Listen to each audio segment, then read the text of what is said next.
تو اللہ کے رسول صلی اللہ علیہ وسلم کی باتوں کو اگر سامنے رکھا جائے تو اللہ کے رسول صلی اللہ علیہ وسلم نے یہی فرمایا تھا کہ کچھ لوگ مدینہ کو چھوڑیں گے، چھوڑ کر جانا چاہیں گے، لیکن میں یہی کہوں گا کہ والمدینہ تو خیر لہم لو کانوا یعلمون۔ ہمارے اسلاف، ہمارے محدثین، امام مالک رحمہ اللہ جو روضہ رسول کے پاس بیٹھ کر حدیث کا درس دیا کرتے تھے، اور وہ یہ کہتے تھے کہ دنیا کے ہر شخص سے ہم کوئی بات سن رہے ہیں، کوئی حدیث، تو ہمارا یہ حق ہے کہ ہم اس سے پوچھیں کہ بھی اس کی دلیل کیا ہے، لیکن اس قبر والے سے کسی کو یہ پوچھنے کا حق نہیں ہے کہ آپ یہ بات کہاں سے کہہ رہے ہیں، کیونکہ ان کا کہنا ہی دلیل ہے۔ بہت خوبصورت۔ تو اللہ کے رسول صلی اللہ علیہ وسلم کا وہاں ہونا، یہ میں یہ سمجھتا ہوں یہی سب سے بڑی بات ہے۔ اور آپ صلی اللہ علیہ وسلم کی سیرت پاک، جو مدینہ کے لوگ اور جو مہاجرین اور انصار کے درمیان اخوت، یہ ساری وہ ایسی خوبصورت چیزیں ہیں جو کسی اور دنیا کے شہر کے اندر نہیں ہو سکتی۔ تو آپ صلی اللہ علیہ وسلم کا وہاں ہونا اور آپ کی جو اسوہ حسنہ ہے، اصل چیز یہ ہے کہ آپ صلی اللہ علیہ وسلم نے 10 سال یہ گزارے ہیں مدینہ میں، اور ایک ایسا لوگوں کو پیغام دیا ہے، اور خود اخلاقیات اور تمام وہ دینی تعلیمات ان پر عمل کر کے دکھایا ہے۔ اگر آپ صلی اللہ علیہ وسلم کو ہم کسی بھی شکل میں دیکھنا چاہتے ہیں، کمانڈر چیف جسٹس کے حوالے سے، کسی بھی حوالے سے ہم آپ کی سیرت کا مطالعہ کریں، اس کے لیے بہت سارا وقت درکار ہے۔ تو آپ صلی اللہ علیہ وسلم نے اس مدینے میں رہ کر وہ ساری وہ چیزیں لوگوں کو کر کے دکھائی، وہ خوبصورتیاں جو دین کی ہے، دین اسلام کی ہے، آپ نے پہلے خود عمل کر کے دکھایا، پھر لوگوں کو اس کا حکم دیا، اور لوگوں نے اس پر عمل کیا۔ تو میں یہ سمجھتا ہوں کہ آپ صلی اللہ علیہ وسلم کی وہ پاک گلیاں جس مدینہ میں میں الحمدللہ تعلیم حاصل کی ہے، مجھے جب وہ یاد آتا ہے تو اس وقت واقعی وہ پرانا مدینہ اور پرانی وہ عمارتیں، پرانے مکانات موجود تھے، پھر ان کو گرا کر اب تو بہت خوبصورت ماحول بن گیا ہے۔ تو روضہ رسول پر میں یہ سمجھتا ہوں کہ مجھے یہ مقام بھی اللہ نے دیا ہے، یہ کہ وہ جس پر لوگ وہاں جانا ہی ایک اعزاز سمجھتے ہیں، اور اس روضہ رسول پر مجھے ڈیوٹی دینے کا بھی موقع ملا ہے۔ اچھا، ماشاءاللہ، کہ میں نے الحمدللہ وہاں پر 2 سال وہاں پر میں نے الحمدللہ بالکل روضہ رسول کے پاس میں نے ڈیوٹی دی ہے، یعنی کہ ریاض الجنہ کے اندر اور مواجہہ کے اندر الحمدللہ میں وہاں کھڑے ہو کر لوگوں کو تعلیمات کے حوالے سے بتایا کرتا تھا۔ تو یہ بھی اللہ کی تعلیمات بھی اس شہر میں، پھر اس کوچے میں، اس گلی میں، اور پھر اس روزے پہ، اس روضہ رسول پر بیٹھ کر میں ڈیوٹی دیتا رہا۔ 40 دن الحمدللہ میں نے 1 سال اور 2 سال الحمدللہ میں نے تو یہ الحمدللہ میں یہ سمجھتا ہوں یہ ایک بہت بڑی اللہ کی طرف سے عنایت ہے۔ اور اس شہر میں جانا اور پھر تعلیم کے لیے جانا، میں یہ سمجھتا ہوں اصحاب صفہ کی وہ یاد تازہ ہوگی کہ وہ جو صفہ پر بیٹھ کر وہ آپ صلی اللہ علیہ وسلم کے وہ جو صحابہ تھے وہ دین کی تعلیم حاصل کرتے تھے۔ اور الحمدللہ میں اللہ کا شکر ادا کرتا ہوں کہ اس شہر کے اندر، اس مدینے کے اندر، اور اس مسجد نبوی کے اندر، پھر اس یونیورسٹی کے اندر جس کو مدینہ طیبہ، مدینہ جامعہ اسلامیہ کہتے ہیں، اس میں الحمدللہ وقت گزارنے کا موقع ملا ہے، اور اس ماحول کو میں نے دیکھا ہے، اور اس ماحول کے اثرات میں یہ سمجھتا ہوں کہ اس محبت اور پیار کے اخلاقیات کے آثار ہمیں آج تک ان لوگوں میں بھی نظر آتے ہیں۔ اگر مکہ میں جائیں نا تو وہاں کی سختی ہر سب یہ مشہور ہے، یہ ایک عام سی بات ہے، لیکن مدینہ میں جائیں تو وہاں پیار اور محبت، لوگوں کا اخلاق اسی طرح ہی جس طرح نبی پاک صلی اللہ علیہ وسلم نے آپ کو عمل کر کے لوگوں کو بتایا کہ محبت اور پیار کس طرح لوگوں کے ساتھ کرنی ہے، اور اس طرح کے ماحول آج تک ہمیں وہ نظر بھی آ رہا ہے۔ میں آگے بڑھوں گا۔ علامہ صاحب، مفتی صاحب جب بات کر رہے تھے تو میں شاید میرے الفاظ تو میرا ساتھ کبھی بھی نہیں دیں گے، جتنے خوش قسمت یہ ہیں، میں صرف سن رہا تھا کہ یہ جب تعلیمات وہاں دیتے ہوں گے کہ کیفیت ہوگی۔ آپ دیکھیں کہ میرے نبی پاک صلی اللہ علیہ وسلم پہ کوڑا پھینکا گیا، انہوں نے اس گھر کی صفائی بھی کی، اس بڑھیا کی بعض پرس بھی کی، پھر ناپ تول کے اندر ہیرا پھیری جو آج چل رہی ہے اس کے اوپر بتایا۔ ہم یہ صرف دیکھ کے خوش ہوتے ہیں کہ یہ نبی کے شہر سے آئے ہیں، وہاں خدمت کی ہے۔ اس نبی پاک صلی اللہ علیہ وسلم کی تعلیمات کتنی خوبصورت ہوں گی، میرے خیال میں ہمیں اپنا کے، ہر بندے کو ایک بار یہ سبق ہونا چاہیے کہ صرف اپنا کے تو دیکھیں۔ آپ کیا کہیں گے اس پہ؟ پہلے تو ڈوگر صاحب میں خود بھی آپ دیدہ ہو گیا ہوں، شہر رسول پاک کی باتیں یادیں تازہ کی ہیں حضرت شیخ الحدیث صاحب نے، اللہ ان کو عمر خضر عطا فرمائے۔ گزارش یہ ہے کہ ربیع الاول شریف کا آغاز ہونے والا ہے، اس میں ولادت النبی سیرت النبی صلی اللہ علیہ وسلم کے اجتماعات ہوتے ہیں، بالکل جلوس بھی نکالے جاتے ہیں، لیکن حقیقت جو حضرت شیخ نے بیان کی، رحمت دو عالم صلی اللہ علیہ وسلم نے انتھک محنت، انتھک جدوجہد، دن رات ایک کر کے خدا کا پیغام لوگوں تک پہنچایا. بے شک بے شک. اور اگر ہمارا کوئی قرب الہی کا بہترین ذریعہ ہے تو وہ کتاب اللہ اور سنت رسول اللہ صلی اللہ علیہ وسلم ہے. پہلی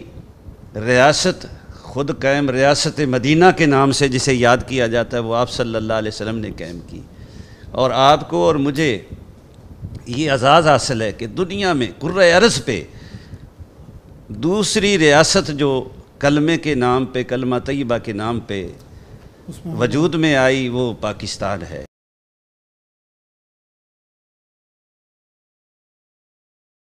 وہ کہتے تھے کہ یہ تو مفتی صاحب سے اینڈ پہ ہم پوچھیں گے کہ ٹھنڈی ہواؤں کے جھونکوں کا بھی کچھ ذکر ادھر سے کرتے تھے. تو کتب حدیث میں بھی رحمت دو عالم صلی اللہ علیہ وسلم کے ارشادات کو محدثین نے بریک بینی سے دیکھا ہے، تو انہوں نے کہا جس ارض پاک سے نبی رحمت صلی اللہ علیہ وسلم کو ٹھنڈی ہوا آتی تھی وہ بھی پاکستان ہے، جس کے بارے میں علامہ اقبال رحمۃ اللہ علیہ نے فرمایا کہ میر عرب کو آئی جہاں سے ٹھنڈی ہوا، میرا وطن وہی ہے، میرا وطن وہی ہے. تو اسی کو پیشوائی کا فریضہ ملے گا اقوام عالم کا، پوری انسانیت کی پیشوائی کا، اور غلبہ دین کی جو نوید ہے وہ بھی یہیں سے انشاءاللہ سورج اسلام کا طلوع ہوگا اور پوری دنیا پہ اسلام کا پرچم لہرائے گا انشاءاللہ. تو میں گزارش یہ کر رہا تھا، آج عاشقان محمد صلی اللہ علیہ وسلم کو چاہیے کہ وہ احکام ربانی اور سنت نبوی صلی اللہ علیہ وسلم سے چمٹ جائیں، عہد کر لیں کہ یا اللہ جو ہماری بقیہ زندگی تھی، غیبت ہے، جھوٹ ہے، کینہ ہے، بغض ہے، عداوت ہے، نفرت ہے، حاکم سمجھ لیں جو تکبر ہے، غرور ہے، ریاست مدینہ کے وارث جو ہیں انہوں نے جیسی زندگی گزاری ہے، پاکستان وطن عزیز جو ہے کلمے کے نام پہ بنا ہے، تو اس کے حکمران جو ہیں، صاحبان اقتدار جو ہیں، انہیں بھی رحمت دو عالم صلی اللہ علیہ وسلم کے اسوہ حسنہ کی طرف پلٹنا ہوگا. میرے رسول نے ارشاد فرمایا تھا کہ جو بڑوں کی عزت نہ کرے، یعنی بڑے کھڑے رہ جائیں اور تیرے اندر، تیری گردن میں یا تیرے جسم میں یہی چیز رہے کہ میں حاکم وقت ہوں، نہیں. حضور نے دکھا دیا کہ محمود و یاز میری نظر میں کیسے ہیں. تو چاہیے یہ، حضور نے فرمایا تھا کہ جو بڑوں کا احترام نہ کرے، جو چھوٹوں پر شفقت نہ کرے، اور جو اہل علم کی عزت نہ کرے، وہ ہم میں سے نہیں ہے. آج ضرورت سمر کی ہے کہ پاکستان کلمے کے نام پہ بنا ہے، اس کے تمام مسائل کا حل اس کے اسی نقطے پہ ہے کہ یہ کلمہ طیبہ کے نام پہ بنا ہے، قیامت تک انشاءاللہ قائم رہے گا. لیکن ہم دعا کرتے ہیں اللہ ان حکمرانوں کو ہدایت عطا فرمائے، یہ پہلے اٹھیں. ہم تو گلیوں میں، محلوں میں عاشقان رسول کو یہی درس دینے کی اپیل کرتے ہیں کہ خود بھی چمٹ جائیں کتاب اللہ اور سنت سے، اور لوگوں کو بھی بتا دیں کہ ہم جب تک زندہ ہیں اپنے آقا کی تعلیمات، جو کہ رہتی دنیا تک مشعل راہ میں نعرہ نور ہے اور جس میں سب کے لیے احترام ہے، آج ہمیں چاہیے کہ ہم اتحاد بین المسلمین کا، بین المسالک امانگی کا، اخوت اسلامی کا ذریعہ بنے. میرا نبی غریبوں کے لیے ہی، دیکھو نا، کسی نے بر صغیر میں صوفی نے کہا تھا اللہ اکبر، اس نے کہا وہ نبیوں میں رحمت لقب پانے والا، وہ نبیوں میں رحمت لقب پانے والا، امیدیں غریبوں کی بر لانے والا. میں علماء، مشائخ، ائمہ، خطباء سے گزارش کرتا ہوں ایک مرتبہ پھر متحرک ہو کر نوجوانوں کی طرح اپنے آقا مولا صلی اللہ علیہ وسلم نے جس طرح پیغام ربانی کو پہنچانے کے لیے جدوجہد کی تھی، اسی طرح یہ کھڑے ہو کے اپنے محراب و منبر سے پیغام دے دیں کہ اسلام اسی وقت سرفراز و سربلند ہوگا جب امت متحد اور بیدار ہوگی، اور وطن پاکستان، وطن عزیز کی اسی وقت مشکلات ختم ہوں گی جب ہم قرآن و سنت سے چمٹ جائیں گے. تو دعا ہے کہ اللہ اس ماہ ربیع الاول کو ہمیں قرآن و سنت سے چمٹنے کا ذریعہ بنا. میں مفتی صاحب آپ تک بڑھوں گا. ایک بات علامہ صاحب نے کی وہ تھوڑی سی انٹرلیٹ ہے کہ کچھ دن پہلے ختم نبوت کے اوپر جیسے پورے پاکستان نے ایک سیسا پلائی ہوئی دیوار بن کے کھڑے ہو کر دکھایا کہ ہم ایک ہیں، بالکل یک مشت ویسے ہی آج ضرورت ہے نبی پاک صلی اللہ علیہ وسلم کی اسوہ حسنہ پہ عمل کرنے کا. میرے خیال میں 50% بھی کوشش جو ہم نے وہاں کی ہے اس کی ہم ادھر کر دیں تو یہ پاکستان جیسا ملک دنیا میں نظر آئے گا، اتنا خوبصورت ملک ہو جائے گا. جی بالکل بلال بھائی، ایسے ہی ہے کہ کچھ دن پہلے جو سپریم کورٹ کے اندر ختم نبوت کے حوالے سے وہاں پر اپیل کے سلسلے میں گفتگو ہوئی تو سارے پاکستان کی عوام نے اور تمام مسالک نے متحد ہو کر، تمام مسالک کے علماء متفق ہو کر متحد ہو کر چیف جسٹس صاحب کے سامنے پیش ہوئے، اور چیف جسٹس صاحب نے بھی جو اس میں جو انہوں نے بھی اچھی کاوش کی، جو ان سے اگر غلطی سرزد ہوئی تو انہوں نے اس سے انسان سے ہو جاتی ہے تو انہوں نے دوبارہ آئین 1973 کے آئین کو بحال کر کے اس مسلمانوں کے جذبات کو انہوں نے خوش کیا ہے کہ جو ایک یہاں عجیب ایک لہر دوڑ گئی تھی قادیانیت کے حوالے سے، تو یہاں اب دوبارہ مسلمانوں میں ایک خوشی کی لہر آ گئی ہے. اور اسی کے سلسلے میں اب 7 ستمبر کو پرسوں جو ہے 7 ستمبر کو مختلف مسالک کے لوگ، اور 6 کو بھی کر رہے ہیں 7 کو بھی کر رہے ہیں، گولڈن جوبلی کے نام سے، چونکہ 50 سال مکمل ہو رہے ہیں ختم نبوت کے اس قانون کو بنے ہوئے، تو گولڈن جوبلی کے نام سے متحد ہو کر ہی الحمدللہ وہ کانفرنسز کر رہے ہیں. ختم نبوت کانفرنس لاہور مینار پاکستان کے اندر بھی ہو رہی ہے، دیگر جگہوں پر بھی ہو رہی ہے. تو جس طرح آپ کی بات ٹھیک ہے کہ ختم نبوت کے حوالے سے سارے مسلمان متحد ہوئے، اور جیسے وہاں پہرا دی، اسی طرح اسوہ رسول اکرم پر بھی مضبوط ہو کر اور متحد ہو کر پہرا دینے کی ضرورت ہے کہ اپنا ذات کو دیکھیں کہ میں یہاں، جیسے شروع میں پہلے بات چلی کہ ہم قرآن پاک کے الفاظ پڑھ رہے ہیں صرف، جب ہم اس کو سیکھیں گے اور اس کو آگے سکھائیں گے، خود جو اس وقت علماء کرام ہیں ان کو بھی چاہیے کہ وہ بھرپور مطالعہ کر کے قرآن و سنت کو سمجھ کر آگے دوسروں کو سمجھائیں، قرآن کے ساتھ لوگوں کو جوڑیں، اس کے ترجمہ اور تفسیر کو سمجھا کر لوگوں کو اس کی تعلیمات پر عمل کروائیں. اور رسول اللہ صلی اللہ علیہ وسلم کی ذات اقدس تو ایسی ذات ہے کہ نبی پاک صلی اللہ علیہ وسلم کا بچپن، لڑکپن، جوانی، آپ کی تعلیم، رحمت، شفقت، عبادت، ریاضت، جو جتنی بھی اخلاق دیکھ لیں، کردار دیکھ لیں، آپ صلی اللہ علیہ وسلم کی سیرت دیکھیں، صورت دیکھیں، آپ صلی اللہ علیہ وسلم کا جلال دیکھیں، آپ کا جمال دیکھیں، آپ کا کام دیکھیں، اور آپ کا نام دیکھیں، آپ کا زہد دیکھیں، آپ کی ختم نبوت کو دیکھیں، آپ علیہ الصلوۃ والسلام کی خطابت کو دیکھیں، آپ علیہ الصلوۃ والسلام کی عصمت کو، طہارت کو، عفت کو، گویا آپ صلی اللہ علیہ وسلم کے اہل بیت کو، اور حتیٰ کہ آپ صلی اللہ علیہ وسلم کے صحابہ کرام کو دیکھیں تو یہ آپ صلی اللہ علیہ وسلم کے ساتھ جس چیز کی نسبت ہوتی چلی گئی وہ بے مثال بنتی چلی گئی، اعلیٰ سے اعلیٰ ہوتی چلی گئی. اس لیے ہمیں بھی اسی نبی صلی اللہ علیہ وسلم کے ساتھ ہی اپنی نسبت چونکہ جوڑی ہوئی ہے تو اس پر عمل کریں گے تو انشاءاللہ ہم بھی اعلیٰ سے اعلیٰ بنتے چلے جائیں گے. اخلاق کے اعتبار سے بھی اعلیٰ بننے کی کوشش کریں. آج ہم مسلمان ہونے کا دعویٰ تو کرتے ہیں، وہ والی بات ہے کہ جنت کا ٹکٹ تو ہر بندہ جیب میں لے کے پھر رہا ہے، لیکن حقیقت میں کردار کو بنانے کی فکر نہیں ہو رہی. آج ہم نمازی بھی ہیں لیکن اس کے ساتھ ساتھ جھوٹ بھی بول رہے ہیں، اس کے ساتھ ساتھ فراڈ بھی کر رہے ہیں، اس کے ساتھ ساتھ لوگوں کا پیسہ مارنے کی کوشش بھی کر رہے ہیں. آج کاروباری طبقے سے جا کر پوچھ لیں تو وہ بیچارے کہتے ہیں کہ جی تباہی ہے، تباہی ہے، جہاں سود ہونا ہے وہ تو کھلی جنگ شروع ہے. حقیقت دیکھیں اب سود کے اوپر بھی اس وقت پٹیشن دائر ہے سپریم کورٹ میں، ہمیں چاہیے کہ اس پر بھی ہم متحد ہو کر، اگر چیف جسٹس صاحب یہ فیصلہ بھی دے دیتے ہیں کہ پاکستان میں سود، بہت سارے غربا سے پہلے بوجھ تو یہی ہٹا دے گا، یہ ہٹا، ہاں تو اگر سود ختم کر دیا جائے پاکستان میں تو ایک تو غربا سے بہت سارا بوجھ کم ہو جائے گا، نمبر 2 ملک پاکستان میں یہ جو ایک نحوست کی فضا قائم ہو چکی ہے یہ نحوست یہاں سے ٹل جائے گی، یہ نحوست یہاں سے چھٹ جائے گی، اور انشاءاللہ اللہ تعالیٰ کی رحمتیں برسیں گی. اس لیے کہ احل اللہ البیع وحرم الربا، اللہ نے قرآن میں خود کہا ہے کہ اللہ نے تجارت کو حلال قرار دیا ہے اور سود کو حرام کیا ہے. تو جس چیز کو اللہ نے حرام کیا ہم اس کو اپنے اوپر مسلط کر کے بیٹھے ہوئے تو خوشحالی کہاں سے آئے گی؟ خوشحالی تبھی آئے گی جب ہم اس سے اپنی جان چھڑائیں گے. بہت شکریہ ڈاکٹر صاحب. آخر پہ کیا پیغام دیں گے؟ سب علماء نے، سب نے اپنے بہت خوبصورت جذبات کا اظہار کیا. آپ نبی آخر زمان صلی اللہ علیہ وسلم کی ولادت بصادت کے موقع پر عوام الناس کو پیغام کیا دیں گے ان کی تعلیمات کے حوالے سے؟ محمد جو رو کے دعا مانگتے ہیں، خدا سے خدا جانے کیا مانگتے ہیں، امت میری بخش دے یا خدایا، بس اس کے سوا اور کیا مانگتے ہیں. آج مسلم امہ جو ہے وہ مسائل کا شکار ہے، اور میں سمجھتا ہوں کہ